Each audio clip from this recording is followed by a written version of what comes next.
ஏன் சிவன் எல்லா கோவில்களிலும் உருவமா இல்லாம லிங்கம் ரூபத்துல தான் இருக்கிறார் தெரியுமா?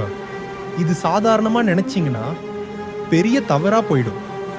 சிவன் என்பது உருவமுள்ள ஒரு கடவுள் இல்ல. அவர் எல்லா ரூபங்களையும் தாண்டிய உருவமற்ற பரம்பொருள், நிர்குண பிரம்மம். அதனால்தான் அவரை சிலையா காட்ட முடியாது, லிங்க ரூபத்திலேயே வழிபடுகிறோம். ஒரு நாள் சிவன் முடிவில்லாத ஒளித்தூணாக மாறினாரு. விஷ்ணுவும் பிரம்மாவும் அந்த ஒளியோட தொடக்கமோ முடிவோ காண முடியாம இருந்தாங்க. அதுதான் ஜோதிர்லிங்கம், லிங்கோத்பவார். அதுவே சிவலிங்கத்தின் ஆதார கதை. லிங்கத்தின் மேற்பகுதி சிவனை, அதாவது உணர்வை பிரதிபலிக்கிறது.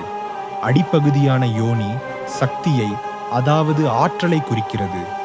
இரண்டும் ஒன்று சேர்ந்த போதுதான் படைப்பு ஆரம்பிக்கிறது.